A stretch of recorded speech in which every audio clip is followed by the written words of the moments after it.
Hello दोस्तों, नमस्कार। कैसे हैं आप लोग? उम्मीद है दोस्तों कि बहुत ही अच्छे होंगे। दोस्तों, आज का संगीत के सेशन में आप सभी का सबसे पहले बहुत-बहुत स्वागत है। दोस्तों, यहाँ देखेंगे ऐसे इम्पोर्टेंट प्रश्न जो कि आपके संगीत के प्रतियोगी परीक्षाओं के लिए बहुत ही ज़्यादा जो है इम्पोर्टेंट रहने वाला है आज का प्रश्न।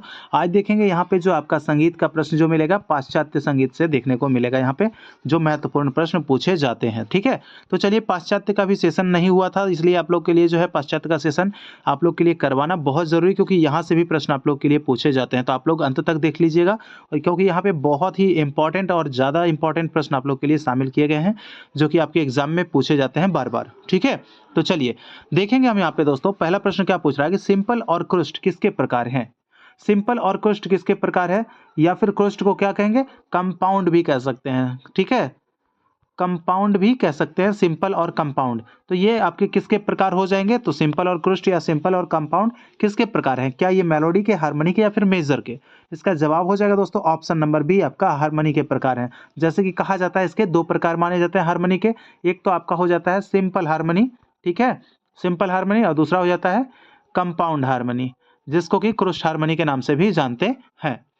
देखिए, अगर हम बात करें कि मेलोडी, तो ये जो हमारा जो हिंदुस्तानी संगीत पद्धति जो है, हिंदुस्तानी संगीत पद्धति जो है, ये हमारा किस पर आधारित है? मेलोडी पे आधारित है। और हार्मनी पे आधारित है कौन सा? तो पाश्चात्य संगीत आधारित है। आगे देखेंगे, दूसरा नंबर प्रश्न की तरफ देखें तो यहाँ पे प्रश्न है हमारा कि ग्रेट अस्टाफ स्वरलिपि में कितनी लाइनें होती है? क्या 16 लाइन, 2 लाइन, या फिर 11 लाइन?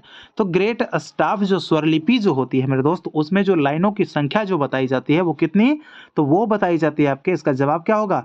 इसका जवाब हो जाएगा ऑप्शन नंबर सी, 11 होता है, क्योंकि एक आपका जो होता है मुख्य लाइन होता है, और उसके ऊपर जो है 5 लाइनें बनी होती है, और उसके नीचे भी आपके 5 लाइनें बनी होती है, ठीक है? तो यहाँ पे कुल मिलाकर जो लाइनों की संख्या हो जाएगी कितनी? 11 होती है लाइनें ग्रेट अस्टाफ स्वरलिपि में, ठीक है?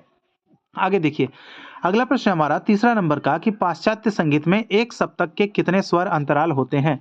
एक सप्तक के, यानी कि पाश्चात्य संगीत में जो सप्तक होते हैं, एक सप्तक के जो पूछा जा रहा है कि कितने कितने भाई कितने एक सप्तक में कितने स्वर अंतराल होते हैं? इसका जवाब क्या होगा? क्या 2 होगा, 3 होगा, या फिर 11? तो जवाब इसका हो जाएगा ऑप्शन नंबर बी, आपका 3 हो जाएगा, क्योंकि ऐसे जैसे कि हम लोग में जानते हैं कि सामा सापा होता है, लेकिन वहाँ पे सामा सापा और सासा हो जाता है, ठीक है?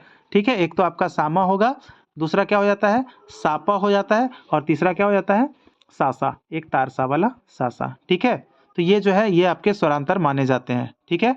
चलिए, आगे देखेंगे, अगला प्रश्न हमारा कि टेम्पर्ड स्केल में प्रत्येक स्वर की दूरी कितनी मानी गई है? तो यहाँ पे टेम्पर्ड स्केल की बात हो रही है ना, कितना माना गया है? क्या 22 सेवर्ट, 20 सेवर्ट, या 25 सेवर्ट? तो हम जैसा कि बताए थे आपको कि दो स्वरों के बीच की जो दूरी होती है वो 25 सेवर्ट होती है, हम बता चुके हैं। तो टेम्पर्ड स्केल में जो होती है प्रत्येक स्वर की दूरी, यानी कि एक स्वर से दूसरे स्वर की दूरी, ये किस में 25 सेवर्ट होता है? किस में होता है? तो ये होता है आपका किसमें? टेम्पर्ड स्केल में। और कितना होता है? 25। इसका जवाब ऑप्शन नंबर बी, यानी कि 25 सी, 25 सेवर्ट। आगे देखिए, अगला प्रश्न हमारा 5वां नंबर का प्रश्न पूछ रहा है कि पाश्चात्य संगीत में अदानता किसे कहा जाता है? अदानता क्या विलंबित लय को कहते हैं, द्रुत लय को, या फिर आपके मध्य लय को? तो यहाँ जो जवाब हो जाएगा अदानता के लिए, तो अदानता जो हमारा कौन सा लय हो जाता है? हमारे विलंबित लय को ही पाश्चात्य संगीत में क्या कहा जाता है? अदानता कहा जाता है, ठीक है? अदानता कहा जाता है। आगे देखिए, अगले प्रश्न की तरफ हम बढ़ेंगे। 6 नंबर का प्रश्न है यहाँ पे कि पाश्चात्य संगीत में मॉडुरेट जो है, पाश्चात्य संगीत का जो मॉडुरेट है वो हिंदुस्तानी शास्त्रीय संगीत के किस लय को दर्शाता है? कौन सा लय को दर्शाता है? क्या विलंबित को, द्रुत को, या फिर मध्य को? तो म से मॉडुरेट और म से आपका मध्य लय को दर्शाना हो जाएगा। जवाब क्या हो जाएगा? ऑप्शन नंबर सी, आपका मध्य लय, ठीक है? आगे देखिए, अगला प्रश्न हमारा 7वां नंबर का प्रश्न है कि पश्चिमी संगीत का जो बीवो है, बीवो, उसको हिंदुस्तानी संगीत में किस लय के समान माना जाता है? तो बीवो को जो है, बीवो को उसको किस लय के समान? क्या विलंबित लय, द्रुत लय, या मध्य लय? इसका जवाब यहाँ पे हो जाएगा ऑप्शन नंबर बी, आपका द्रुत लय के समान माना जाता है पाश्चात्य संगीत के बीवो को। यानी कि यहाँ द्रुत बोलेंगे तो वहां क्या बोलेंगे? वहां बोलेंगे बीवो, ठीक है?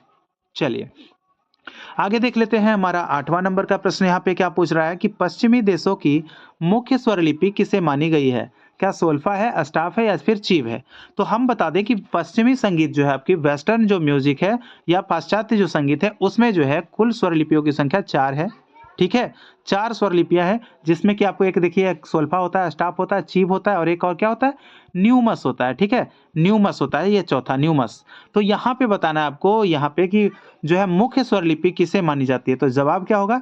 इसका जवाब हो जाएगा ऑप्शन नंबर बी आपका स्टाफ को माना जाता है, ठीक है? इसका जवाब हो जाएगा स्टाफ। और ये जो सोल्फा आप देख रहे हैं, हमारा जो हिंदुस्तानी स्वर संगीत है, हिंदुस्तानी जो संगीत है, ठीक है? ये किस पर आधारित है? तो ये आधारित है आपके सोल्फा पद्धति पर। ये भी याद रखिएगा, इसी के जो स्वर होते हैं ना, डो, रे, मी, फा, sol, ला, सी, इसी के स्वर होते हैं, ठीक है? चलिए, आगे देखेंगे अगला प्रश्न हमारा है 9वां नंबर का प्रश्न कि हिंदुस्तानी संगीत पद्धति के सप्तक को पश्चिमी देशों में किस नाम से जानते हैं? यानी हिंदुस्तानी संगीत पद्धति का जो सप्तक होता है, सप्तक, तो वहाँ का जो सप्तक होता है उसको किस नाम से जानते हैं? पश्चिमी देश में किस नाम से जाना जाता है सप्तक को? क्या ऑक्टेव, ग्रेट स्टेप या फिर नेचुरल नोट? इसका जो जवाब होगा क्या हो जाएगा? इसका जवाब हो जाएगा ऑप्शन नंबर ए, ऑक्टेव होता है, क्योंकि वहाँ पे सा से लेके तार सा तक माना जाता है, यानी 8 स्वरों का होता है वहाँ, इसीलिए इसको ऑक्टेव कहा जाता है, ठीक है? ऑक्टेव। आगे देखिए, अगला प्रश्न हमारा है 10वां नंबर का प्रश्न। क्या पूछ रहा है यहाँ पे कि पाश्चात्य संगीत में कुल कितने स्वर सप्तक माने जाते हैं? अगर कुल स्वर सप्तकों की बात करेगा, हमारे यहाँ जो होते हैं कितने सप्तक होते हैं? 3, मध्य सप्तक और ये मध्य, मंद्र, मध्य और तार, ठीक है? लेकिन वहाँ ऐसा कहा जाता है कि कुल कितने स्वर सप्तक, तो वहाँ पे ऐसा कहा जाता है कि 10 स्वर सप्तक माने जाते हैं। जवाब क्या होगा? ऑप्शन नंबर बी, यानी कि पाश्चात्य संगीत में कुल कितने स्वर सप्तक हैं? तो 10 माने जाते हैं, ठीक है? ऐसा कहा जाता है कि 10 है। चलिए, और स्वर जो है वहां भी 12 है, यहाँ भी आपके 12 ही हैं। अब देखिए 11 नंबर का प्रश्न है हमारा कि पाश्चात्य संगीत में उच्च स्वर के लिए शार्प का प्रयोग करते हैं, ठीक है? शार्प का प्रयोग तो करते हैं, उसे हिंदुस्तानी संगीत पद्धति में किस नाम से जानते हैं? यानी भाई वहां का जो शार्प है उसको यहाँ हम लोग क्या कहेंगे? उसका जवाब यहाँ पे क्या होगा? तो यहाँ जो जवाब हो जाएगा मेरे दोस्त, इसका क्या क्या होगा? क्या कोमल कहेंगे, तीव्र कहेंगे या फिर मध्य कहेंगे? तो यहाँ जो जवाब हो जाएगा आपका शार्प के लिए यहाँ पे तीव्र का प्रयोग होता है। ऑप्शन नंबर बी इसका सही जवाब हो जाएगा, शार्प, ठीक है? इसको कैसे दर्शाते हैं? उसका जो चिन्ह होता है इस तरह से चिन्ह होता है ये शार्प का, ठीक है? चलिए, आगे देखेंगे अगला प्रश्न हमारा 12 नंबर का कि पाश्चात्य संगीत में कोमल स्वर को किस नाम से जाना जाता है? क्या कहते हैं उसे? नेचुरल नोट, फ्लैट नोट या फिर मॉडरेट नोट? क्या कहा जाता है उसे? तो उसे कहते हैं दोस्तों ऑप्शन नंबर बी आपका जवाब हो जाएगा फ्लैट नोट, ठीक है? फ्लैट नोट को कोमल स्वर यानी कि कोमल स्वर कहा जाता है। कोमल स्वर हम लोग वहाँ पाश्चात्य संगीत में क्या कहते हैं? फ्लैट नोट, फ्लैट, कोमल स्वर के लिए फ्लैट लगाते हैं और हम लोग क्या कहते हैं? कोमल कहते हैं, ठीक है? कोमल। चलिए, आगे देखेंगे 13 नंबर का प्रश्न हमारा है, क्या पूछ रहा है कि पाश्चात्य संगीत में कंपाउंड टाइम क्या होता है? क्या किसी स्वर के आगे बिंदु लगाना या किसी स्वर को मंद्र करना या फिर किसी स्वर को लिख कर गाना? क्या होगा? इसका जवाब क्या होगा यहाँ पे? तो देखिए पाश्चात्य संगीत जो कंपाउंड टाइम होता है भाई, कंपाउंड टाइम, वो क्या कहते हैं? वो जवाब हो जाएगा आपका ऑप्शन नंबर ए, यानी कि किसी स्वर के आगे जो है बिंदु लगाना क्या कहलाता है? तो कंपाउंड टाइम कहलाता है। अगर हम किसी स्वर के आगे बिंदु अगर हम लगा देते हैं तो क्या होता है? इससे उस स्वर का जो है मात्रा काल जो है 1.5 गुना बढ़ जाता है, यानी 1.5 गुना जो है बढ़ जाता है, ठीक है? 1.5 गुना, यानी 3/2 भी इसको हम कह सकते हैं कि इतना गुना इसका बढ़ जाता है, ठीक है? स्वर की आंस। चलिए, आगे देखेंगे 14 नंबर का प्रश्न पूछ रहा है यहाँ पे कि पाश्चात्य संगीत में 3 स्वर को 2 स्वर के समय में गाने को क्या कहते हैं? 3 स्वर को, ठीक है? यानी कि 3 हमारा स्वर है और अगर 2 स्वर अगर हम उसमें क्या करेंगे? 3 स्वर है और 2 ही स्वर का टाइम है हमारे पास, यानी 2 में 3 हम करेंगे तो क्या करेंगे? 2 में 3 करना पड़ेगा, तो उसको क्या कहेंगे पाश्चात्य संगीत में? क्या डुप्लेट, ट्रिपलेट या फिर क्वाड्रुप्लेट? इसका जवाब क्या हो जाएगा? तो यहाँ जो जवाब रहने वाला है आपका ट्रिपलेट हो जाएगा, ऑप्शन नंबर बी ट्रिपलेट, क्योंकि 2 स्वर के समय में हम कितना कितना डाल रहे हैं भाई? 3 स्वर डाल रहे हैं, तो 2 में 3 तो ट्रिपलेट, ठीक है? आगे देखिए, अगला प्रश्न हमारा है 15 नंबर का कि ट्रेबल क्लैफ कहाँ स्थित होता है? ट्रेबल क्लैफ, जहाँ की आपको बता चुके हैं हम, एक आपका मुख्य रेखा होती है और 5 उपके आपके ऊपर होते हैं और 5 क्या होते हैं? नीचे होते हैं, ठीक है? 5 जो रेखा होती है ये नीचे होती है। तो ट्रेबल क्लैफ जो होता है उसका जो सिग्नेचर, वो उसका जो साइन होता है इस तरह से करके आपके इस तरह से करके ऐसे करके कुछ रहता है, ठीक है? तो ये जो है आपका इस तरह से कैसे करूं?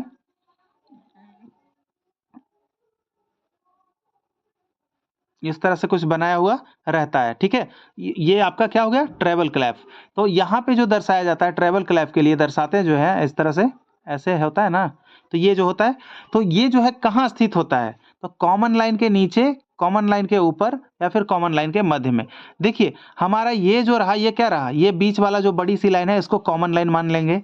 तो यहाँ पे क्या होगा, ट्रैवल क्लैप कहाँ अवस्थित है, तो हम कहाँ दर्शाए हैं, तो भाई इसके कहाँ दर्शाए हैं, ऊपर ही दर्शाए हैं ना, ट्रैवल क्लैप तो यहाँ है तो ऊपर में दर्शाए हैं। तो जवाब क्या होगा इसका, ऑप्शन नंबर आपका हो जाएगा बी, यानी कि कॉमन लाइन के ऊपर।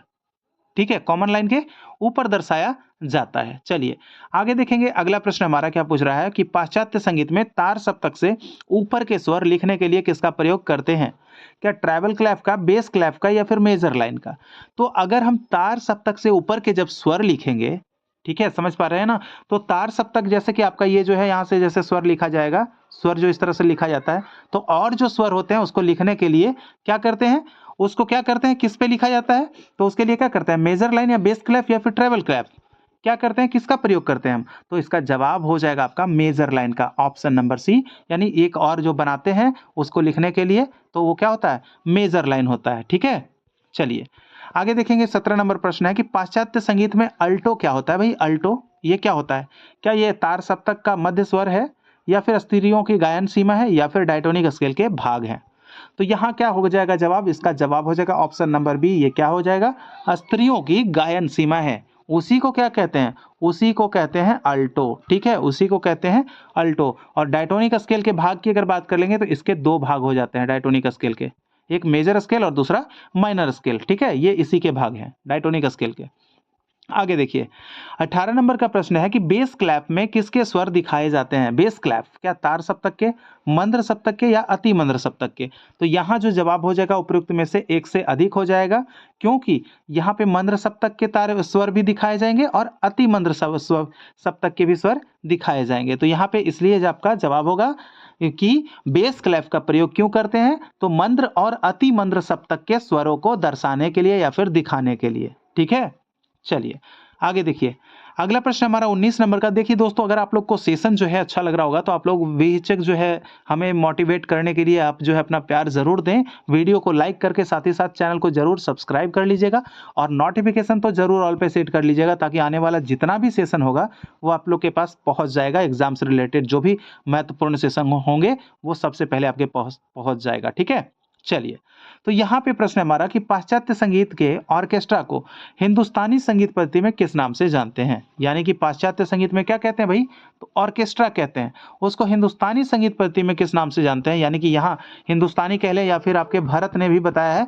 भरत का कह लें, तो यहाँ पे क्या होगा, क्या होगा इसका जवाब, क्या वृंद वादन या शास्त्रीय नाट्य या एकल वादन, क्या होगा इसका जो जवाब हो जाएगा दोस्तों ऑप्शन नंबर ए, उसको वृंद वादन कहा जाता है। और वृंद वादन को पाश्चात्य संगीत में अगर उल्टा करके क्वेश्चन पूछे तो क्या कहा जाएगा, तो उसे ऑर्केस्ट्रा कहा जाएगा। ठीक है, ऑर्केस्ट्रा, ठीक है, उसको ऑर्केस्ट्रा कहा जाएगा। क्लियर, आगे देखिए 20 नंबर का प्रश्न है यहाँ पे कि पाश्चात्य संगीत में प्रदुत लय को किस नाम से जानते हैं। प्रदुत, क्या ऑगरो, बीवो या अदांता।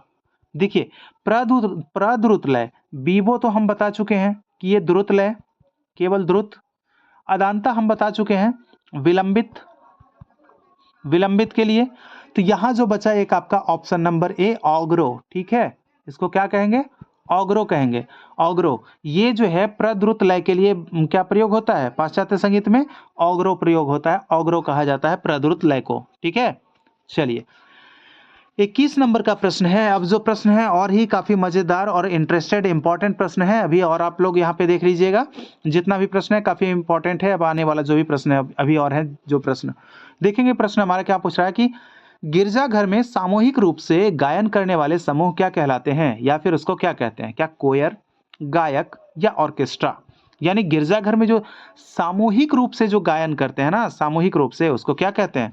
जवाब हो जाएगा इसका ऑप्शन नंबर ए, उसको कहते हैं भाई कोयर। ठीक है, उसको क्या कहते हैं, कोयर कहते हैं। ठीक है, आगे देखिए अगला प्रश्न है चेंबर म्यूजिक का संबंध इनमें से किससे है। जैसे कि हम लोग के यहाँ एक हवेली संगीत होता है, उसी तरह से पाश्चात्य संगीत में क्या होता है, चेंबर म्यूजिक। तो चेंबर म्यूजिक पूछा जा रहा है कि इसका संबंध किससे होता है। ठीक है, या फिर किससे है, क्या पॉप सॉन्ग से, सोलो सॉन्ग से या फिर आपका शाही घराना से। यहाँ जो जवाब होगा ऑप्शन नंबर सी आपका शाही घराना से हो जाएगा। और हवेली संगीत जो है जैसे कैसे राज दरबारों में प्रचलित थे, तो उसी तरह से ये आपका चेंबर म्यूजिक कहा जाता है। ठीक है, चलिए आगे देखेंगे। 23 नंबर का प्रश्न है कि जब अनेक प्रकार के वाद्यों की ध्वनियों को मिलने से ध्वनि कर्णप्रिय हो जाए। ठीक है, जब बहुत सारे जो है वाद्य बज रहे हों, बहुत सारे वाद्य बज रहे हों और ये सभी वाद्यों की ध्वनियाँ जो है मिलकर एक क्या हो जाए, ये एक कर्णप्रिय ध्वनि हो जाए। कर्णप्रिय जो कि कान को प्रिय लगने लगे, यानी कि चित्त को सुख करने वाली जब ध्वनि बन जाए ये वाला, तो ये क्या कहलाएंगे? क्या कहलाएंगे? क्या पॉप सॉन्ग, सोलो सॉन्ग या ऑर्केस्ट्रा? तो इसे कहेंगे दोस्तों, इसको कहेंगे ऑर्केस्ट्रा। ऑप्शन नंबर सी, यानी कि ये क्या होता है, बहुत सारे जो है वाद्यकार होते हैं, जो वादक होते हैं, वो बैठकर क्या करते हैं, बजाते हैं और ये सब मिलकर जो एक जो सुरीली जो आवाज आती है, जो कर्णप्रिय आवाज, वही आपका क्या कहलाता है, सब मिलकर तो ऑर्केस्ट्रा कहलाता है। ठीक है, यानी कि जितने भी व्यक्ति बैठे थे, जितने भी व्यक्ति बजा रहे थे, तो सभी क्या कर रहे थे कि सभी मिलकर अपने-अपने वाद्यों को बजाए और वो जो एक जो निकला उससे जो प्रिय ध्वनि कहलाई और सभी का जो बैठने का ये जो है क्या बोलते हैं उसको, महफ़िल जो सजी है, उसको क्या बोलेंगे? ऑर्केस्ट्रा बोलेंगे। ठीक है? चलिए, आगे देखेंगे। 24 नंबर का प्रश्न है कि जब एक ही धुन को भिन्न-भिन्न स्थानों से प्रारंभ करके बजाया जाता है, यानी भाई क्या धुन जो है एक ही है, यानी कि कोई अलग धुन हम नहीं बजा रहे हैं, एक ही धुन बजा रहे हैं लेकिन स्थान क्या है, भिन्न-भिन्न है। ठीक है, भिन्न-भिन्न से प्रारंभ करके बजाया जाता है, उसे क्या कहते हैं? क्या कहते हैं? क्या कैनन, ओपेरा या मेलोडी? क्या कहेंगे?